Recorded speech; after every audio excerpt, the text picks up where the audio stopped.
Tulsi Gabbard has submitted a criminal referral to the Department of Justice. From your perspective, who should the DOJ target as part of their investigation? What specific figures in the Obama administration? Well, based on what I read, and I read pretty much what you read, it would be President Obama. He started it. But the leader of the gang was President Obama, Barack Hussein Obama. Have you heard of him?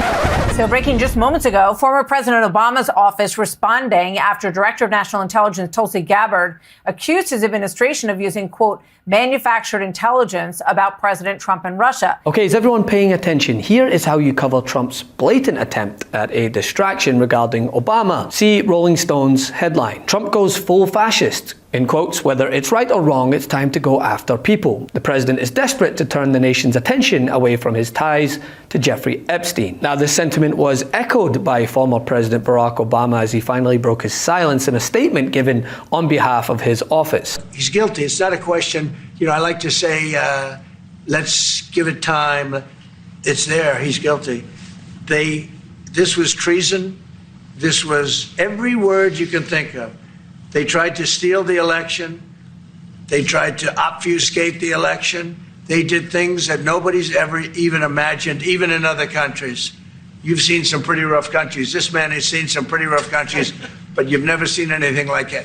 See, today Trump continued his outright desperate attempt to divert the national conversation away from his ties to convicted sex offender Jeffrey Epstein, following this weekend's bizarre rant suggesting prominent Democrats should be prosecuted, before then just saying it outright today, when asked which Democratic figures the Justice Department should target specifically in light of Director of National Intelligence Tulsi Gabbard calling for the Obama administration officials to be prosecuted to the fullest extent of the law. Well, Trump just couldn't say his full name fast enough, could he? Considering it's on the tip of his tongue every single day. But the leader of the gang was President Obama, Barack Hussein Obama. Have you heard of him? Which, as I've said before, side note, or it's ironic that the man who was sued for refusing to rent to black tenants has a black man living rent-free in his head every single day. And the office of the former president responded today saying, quote, out of respect for the office of the presidency, our office does not normally dignify the constant nonsense and misinformation flowing out of this White House with a response.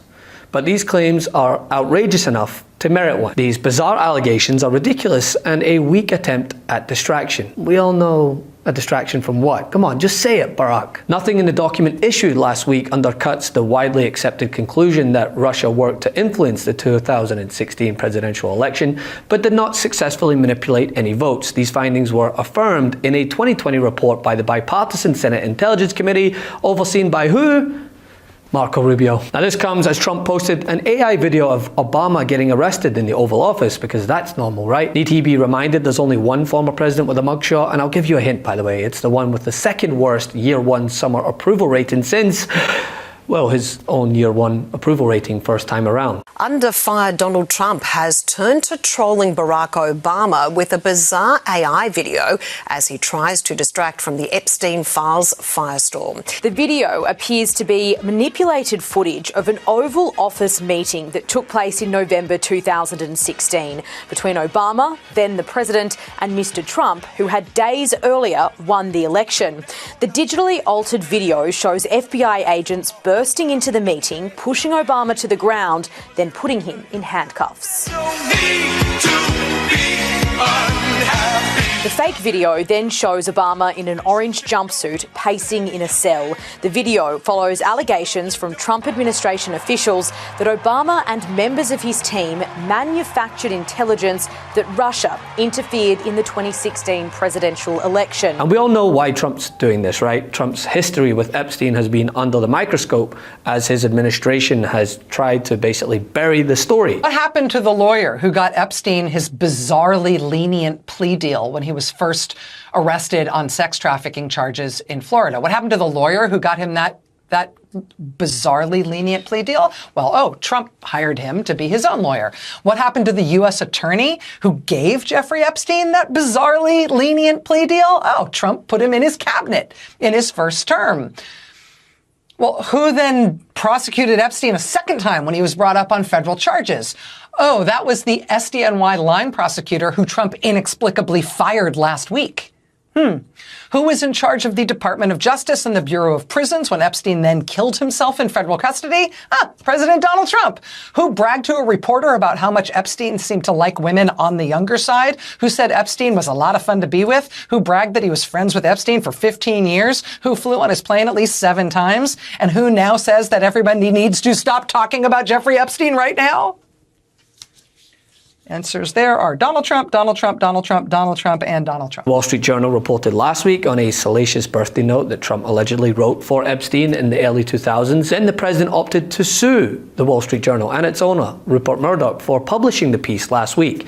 Rupert Murdoch being a man that's gone to bat for Donald Trump to the tune of costing him $700+ million. Well, the president believes he has a superpower. He believes he has a legal superpower because of the recent lawsuits that he's settled with Disney and Paramount. And he believes he has a rhetorical superpower, the ability to tell his supporters that anything he doesn't like is fake. That's why he was using the word hoax earlier this week. In fact, I believe he was using the word hoax because he knew this Wall Street Journal report was in the works. This story did not develop just in an hour or two. The Wall Street Journal reporters have been working on this for days. So the president, perhaps knowing that this might come out, started to claim that the whole Epstein affair was a hoax. That's a word that he believes is a superpower to shut down conversation, to turn off people's brains, and to get them to move on. The problem, however, is that in this case, that rhetorical superpower doesn't really work very well because the Wall Street Journal story includes kind of both damning, you might say, but also just uncomfortable, right? Embarrassing details. These quotes make people's skin kind of crawl, and I'm sure anti-Trump folks are already going to print them on bumper stickers. So rhetorically, he's weak. And then on the legal front, his claim about a lawsuit, yes, he was able to sue CBS and get some money for his library. But in this case, a lawsuit's not going to change what has already been published. And this is one of those cases where he simply does not have a strong legal case against the Journal or Murdoch, Caitlin. And as Obama said, it's a distraction from the Epstein files that his own supporters continue to seek answers on. On Thursday, Trump begrudgingly ordered Pam Bondi to move a judge to unseal the grand jury testimonies related to the Epstein case. Now, I want to be clear, absolutely nothing is going to come of that, and I'll explain why. But the point here is that MAGA revolted against Trump, and we won. But the question lingers, why? Why has it come to this, right? Like, what are we doing here? What is Trump hiding? Why is he going down like this over Jeffrey Epstein? Trump is playing games. He is. I'm sorry. He is flat out playing games right now. In fact, he's doing that thing that we always felt the press was doing to Trump supporters, thinking that we're stupid. Going, okay, they don't know much about how the law works. If I just say I'm going to unseal something, then it looks like I'm acting, and then I'm going to call everybody who doesn't agree with that a troublemaker. He knows exactly what he's doing. What is the connection between Jeffrey Epstein and Donald Trump? Because clearly there is something here that gives him pause. A distraction from the never-ending 2 weeks of when a deal may or may not come to fruition. You're going to see over the next month or so, we're going to roll out dozens of deals. Oh, there are so many coming, and you're going to see deal after deal. This is going to start coming next week and the week after and the week after. We've got lots of them in the hopper. We're going to announce a whole bunch of deals over the next week or so. Are you confident we can get these the big ones, the big deals done? I have them done. The next 2 weeks are going to be weeks for the record books. That was just a couple days ago. So far, only 4 trade agreements have been announced. And most notably, a distraction from the rising costs that consumers and businesses are having to deal with across the country. General Motors shares T-boned by tariffs. The stock is diving several percentage points here, 7+% after the auto giant reported a 32% slump in quarterly profits due to a $1.1 billion hit from the tariffs, which GM says will actually worsen in the current quarter. A distraction from his abysmal performance thus far. Not the people that you want to be hearing from on this. I think having border crossings down to 0 is an incredible achievement. The problem is that the rest of the immigration policy is in absolute shambles.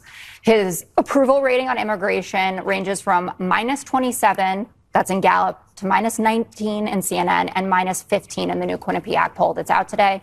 He's in the red or underwater, however you want to say it, on deportations as well, which was one of his key promises. In the CNN poll, his approved strongly number down to -21. It's the lowest it's been at any point in either of his administrations. Why do you think that is?